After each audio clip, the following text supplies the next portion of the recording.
Welcome to Sacred Stages, a podcast show where you are welcome to a realm where learning becomes an adventure. It's your friend and host Aman Kumar. Let's get into it. तो आज का जो हमारा topic है इसका नाम है failure. इसके बारे में लोग बात तो करते हैं लेकिन इतना बात नहीं करते क्योंकि ये सक्सेस के पीछे छुप जाता है। बहुत लोग फेलियर से डील कर पाते हैं, कुछ लोग फेलियर से डील नहीं कर पाते हैं। तो आज ही इस टॉपिक पे डिस्कशन करने के लिए हमारे साथ बैठी हैं हमारी प्रिय guest doctor Ankita Verma. Ma'am, क्या आपकी ज़िंदगी में ऐसा कोई सिचुएशन आया था जहाँ पर आपको फेलियर फेस करना पड़ा और आप उससे कैसे बाहर निकली? ओके। हाँ, वैसे फेलियर तो चलते रहते हैं लाइफ में, लेकिन मेरा सबसे बड़ा फेलियर था जब मैं 10th में थी। थोड़ा घर पे थोड़ा इश्यूज थे। मैं अपनी 10th की पढ़ाई अच्छे से कर नहीं पाई और मुझे 57.2 परसेंटाइल आए, जो मेरे लिए बहुत बड़ा सेटबैक था। क्योंकि हमेशा से आप टॉप पर रहो और सडनली आप इतना ज़्यादा लो आ जाओ, तो वो बहुत बड़ा सेटबैक था। मैं बहुत रोई।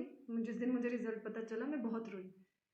उस दिन मुझे रियलाइज़ हुआ कि आइदर मैं रोती रहूं और कुछ नहीं करूं, या फिर मैं इससे उभर कर निकल जाऊं। क्योंकि मुझे ये था कि मुझे मेडिकल फील्ड लेनी थी, लेकिन मुझे 10th के बाद ही रियलाइज़ हो गया था दैट मेडिकल मेरे लिए नहीं बना है। मैंने फिर कॉमर्स साइड में आ गई, और मैंने इससे उभरने के लिए सिर्फ ये किया कि मैंने अपने आप को और स्ट्रॉन्ग बनाया एज अ पर्सन। जो गलतियाँ मुझसे 10th में हुई, उस सेम चीज़ को मैंने फिर कभी रिपीट नहीं किया है अपनी लाइफ में।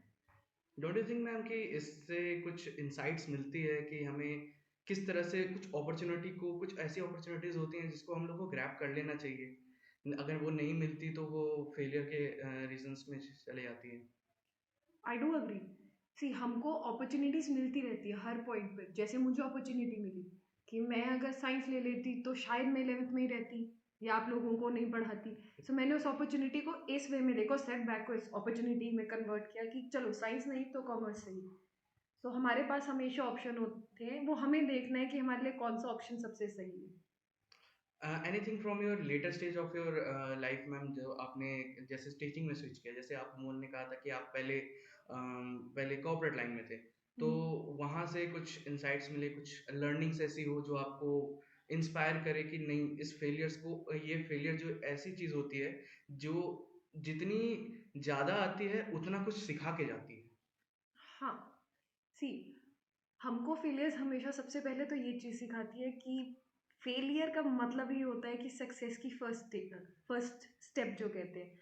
मेरे पास बहुत से सेटबैक्स थे जब मैंने अपना करियर शुरू किया था, क्योंकि मैंने बहुत ही यंग एज में अपना करियर शुरू कर दिया था। तो मेरे लिए सेटबैक सबसे बड़ा ही वही था कि मैं बहुत यंग एज में आई, एंड मेरा कॉर्पोरेट और टीचिंग साथ साथ चलता रहा। बिकॉज जो मेरे सीनियर्स थे वो कॉर्पोरेट में थे, तो वो मुझे हेल्प करते रहे और मुझे थोड़ा सा एचआर की नॉलेज वहाँ से आती रही, तो उसके साथ मैंने टीचिंग भी किया है।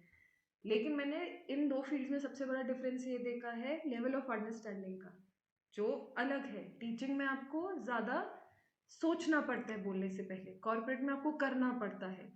ये जो मैंने दोनों चीज़ों में डिफरेंस देखा, और मैंने इससे ये समझा है कि लाइफ में हर सिचुएशन, कोई भी सिचुएशन हो, आपको बस स्माइल करके ये बोलना चाहिए, लेट इट बी, कोई बात नहीं, जैसी भी है मेरी ही सिचुएशन है, आज नहीं तो कल इम्प्रूव हो ही जाएगी। सो मैम, फेलियर कुछ ऐसा टॉपिक है जो मोस्टली लोग बात करने के लिए कतराते हैं। मतलब अपने फेलियर को उस लेवल पे डिस्कस नहीं करना चाहते जिस लेवल पे वो सक्सेस डिस्कस करते हैं। जैसे मैंने कोई इंटरव्यू क्रैक किया या फिर कोई कंपनी क्रैक की, मैं उसके बारे में चार लोगों को बताऊंगा, लेकिन जो फेलियर जो मैंने सहा है, जो लास्ट कंपनी से रिजेक्शन मैंने जो सहा है, वो तो मैं दुनिया को नहीं बता पा रहा हूँ, क्योंकि एक टाइप ऑफ वो रहता है मैम कि बोलने में हिचक रहती है कि नहीं हो पाएगा। उसका रीज़न जो मुझे लगता है ना, हमारे को एक्सेप्टेंस की कमी है। हम खुद को ही एक्सेप्ट नहीं कर पाते। हमें ना इस सोसाइटी में, जिस सोसाइटी में हम रह रहे हैं, हमें हर चीज़ अच्छी दिखानी है। हम कुछ भी बुरा दिखाते हैं ना, लोग, हमें ये लगता है कि लोग हमारे बारे में बात करेंगे, जज करेंगे। जज करेंगे। एग्जैक्टली या मुझे ये लगता है अच्छा करो बुरा करो, लोग आपको वैसे भी जज करेंगे। आप अपने बारे में जितना बात करोगे, जितना अपने आप को एक्सेप्ट करोगे ना, उतनी आपकी लाइफ ज़्यादा अच्छी, शांत और मच कामर पर्सन बनोगे आप। और मुझे लगता है जितना आप अपने सक्सेस को एक्सप्लेन कर रहे हो ना लोगों को, उससे ज़्यादा अपने सेटबैक्स को एक्सप्लेन करो, ताकि लोग सिर्फ ये ना बोले अरे इसको तो सब मिल गया आराम से। ताकि लोग ये भी देखें कि अरे इसको सब कुछ मिल गया ना, लेकिन उसने उसके लिए मेहनत कितनी की है। हम हमेशा बात करते हैं ना, जैसे कि कि अंबानी के बच्चों को सब चीज़ें इजीली मिल गई है, हमें नहीं पता है क्योंकि उन्होंने कभी डिस्कस नहीं किया है। और हमारी सबसे बड़ी प्रॉब्लम ये है कि हम ना हमेशा नेगेटिव चीज़ों को नहीं देखना चाहते हैं किसी का। हमें हमेशा ये होता है कि अच्छा इसकी स्टोरी, इसने सक्सेस हासिल की है तो इसने पक्का इजी स्टेप्स किसी भी चीज़ में नहीं है। So explaining more about your hardships are important and I feel लोगों को ये चीज़ ज़्यादा डिस्कस करनी चाहिए। वो गुड बैड डिस्कस वर्स्ट। नहीं करते हैं तो एक तरह से उनके मन में रह जाता है कि हाँ, मतलब कुछ कोई भी बात जो है अगर एक्सप्रेस नहीं करते हैं तो एक तरह से इमोशनल वो अंदर में रह जाता है मैम। वो वैक्यूम क्रिएट होता है आपके ये दिमाग हाँ, में। वैक्यूम क्रिएट होता है वो ये। इसीलिए ना वही बात है कि मैं मानना ही नहीं चाहती हूँ कि मुझ में कमी है। मैं सामने वाले में कमी देखती हूँ। मुझे अपने में कमी सबसे पहले देखनी चाहिए रादर देन सामने वाले में। हर इंसान में कमी होती है। सेल्फ एक्सेप्टेंस ज़्यादा बहुत जरूरी ज़्यादा है। ज़रूरी है self acceptance. Acceptance of everything की लाइफ में हर चीज़ हो सकती है। हम कोई ऐसे नहीं है कि हमें सब चीज़ आ जाएगी। तो जिस दिन हम ये समझ लेंगे ना कि एक्सेप्टेंस इज़ की टू बी हैप्पी और बी सक्सेसफुल, उस दिन हमको ये टॉपिक भी शायद डिस्कस ना करना पड़े। Well said ma'am.